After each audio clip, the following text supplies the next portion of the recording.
Olá, pessoal!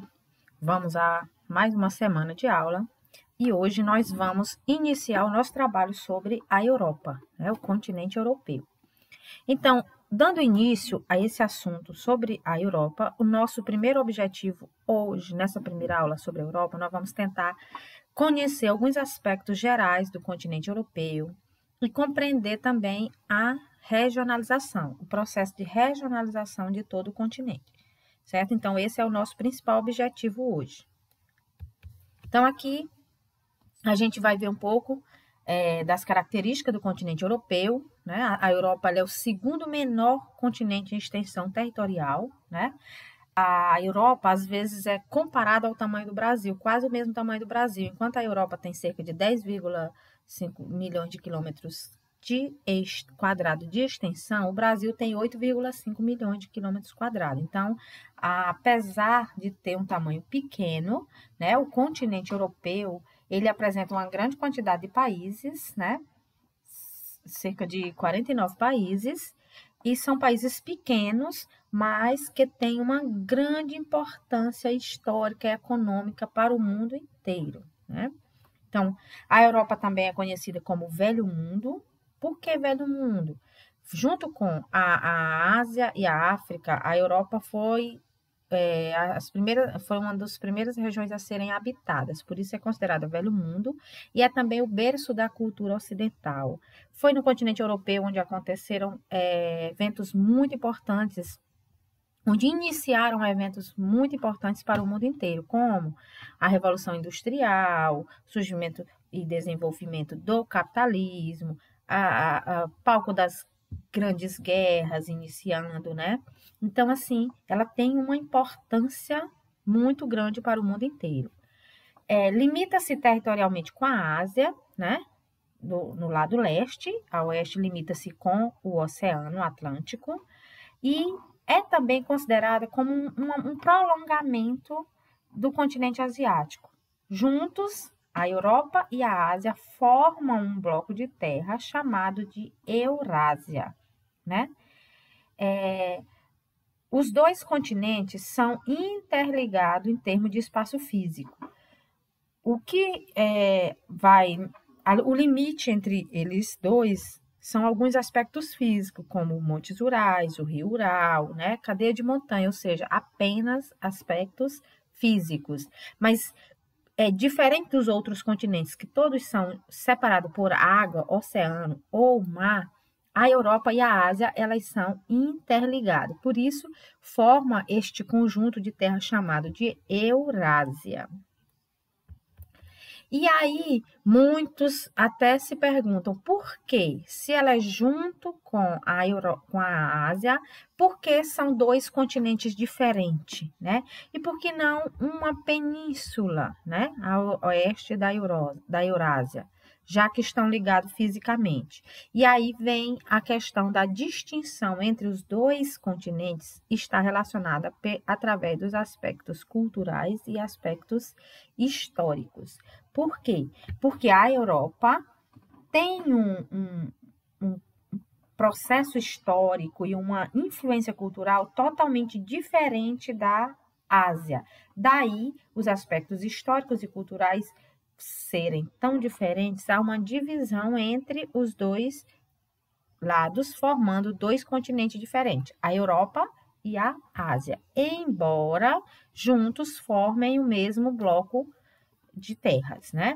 Então, em termos de cultura, a Europa ela foi dominada e influenciada pela civilização grego-romana e pelos povos bárbaros do norte. Então, é uma cultura ocidental que a gente chama, né? Já a Ásia, ela tem influências culturais de civilizações milenares, entre elas a civilização chinesa, a civilização hindu, e aí são totalmente diferentes culturalmente, né? E a história, o processo histórico de formação desses continentes também é diferente. Então, são esses aspectos históricos e culturais que os tornam diferentes, formando dois continentes, embora estejam ligados fisicamente. Por conta característica física, existem países, por exemplo, que têm terras nos dois continentes, está na divisa entre os dois continentes. Um lado fica da Europa, o outro lado fica na Ásia. Esses países são chamados de países transcontinentais, né? Porque eles possuem terras em mais de um continente. Dentre os exemplos mais conhecidos, temos a Rússia e temos a Turquia. Mas existem outros países também, né? Que têm essa mesma característica, que estão na divisa entre os dois continentes.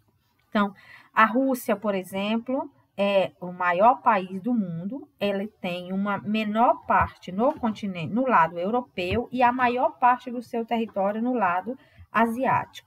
Aí vem a pergunta, professora, estes países transcontinentais são europeus ou asiáticos? E aí a resposta é a seguinte, um país transcontinental, ele vai se identificar com o continente onde ele realiza maiores ligações econômicas, culturais, políticas, né?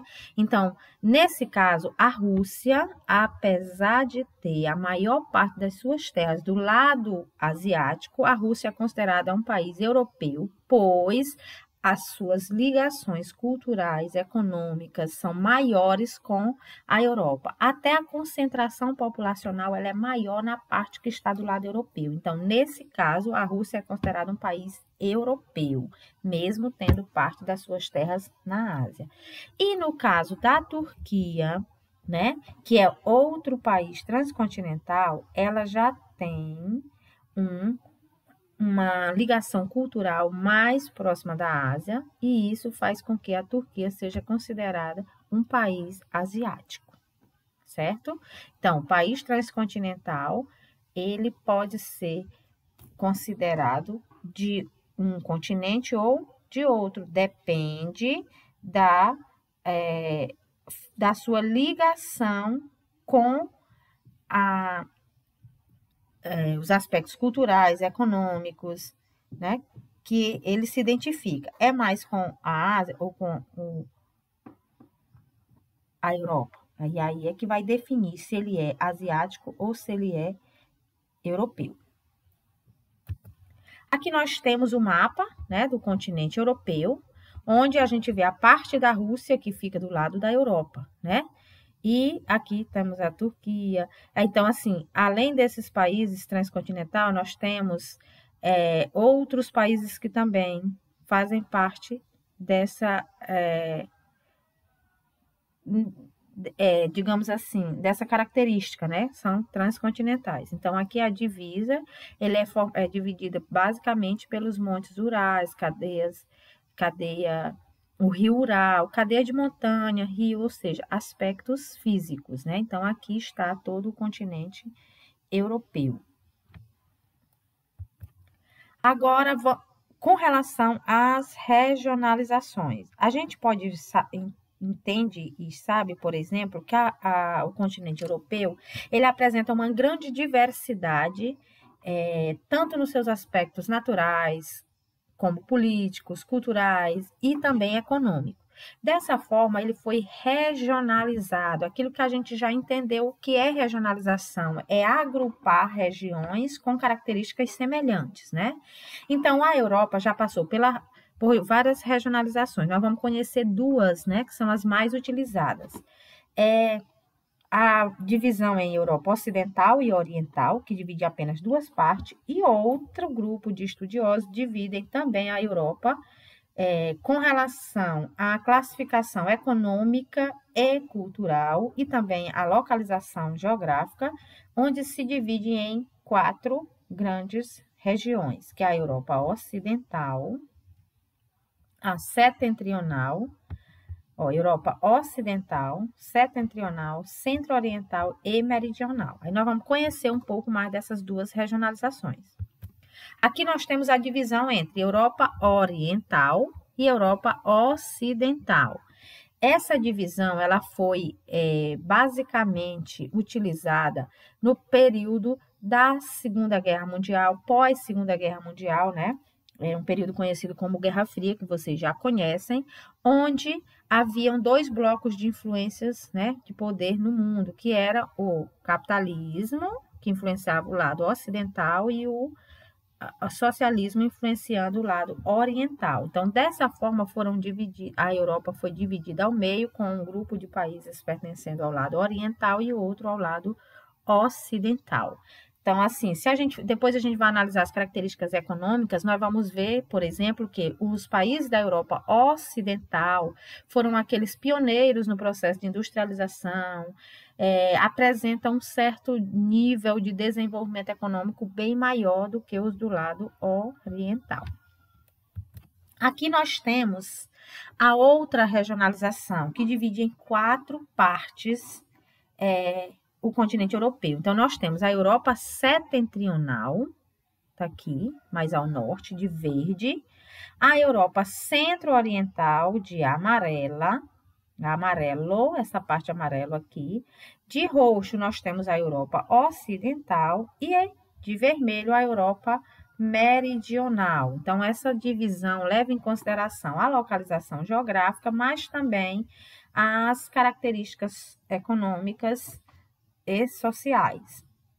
E aqui nós temos um pouco sobre as características de cada uma dessa região. A Europa Ocidental, como vocês veem aí, que eu já falei antes, é a regionalização que ocorria antes e principalmente depois da Segunda Guerra Mundial, né? A influência dos dois polos de poder, que era o capitalismo e o socialismo. Aí nós temos a Europa setentrional, que é aquela parte de verde que eu mostrei a vocês no mapa anterior, que é a parte que fica no extremo norte do continente. É uma área de clima mais frio de todo o continente europeu e as atividades econômicas estão mais ligadas a setores agropecuários, né? Extrativismo, e é uma região que tem baixa concentração populacional, principalmente em função das condições climáticas. Temos a parte da Europa centro-oriental, né?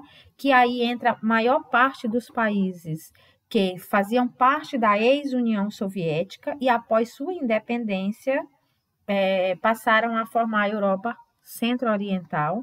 São nações que apresentam um grau de industrialização mais recente, né, menor, inclusive, do que a Europa ocidental, e essa parte tem uma grande diversidade étnico-cultural, né, ou seja, a população é bastante diversificada.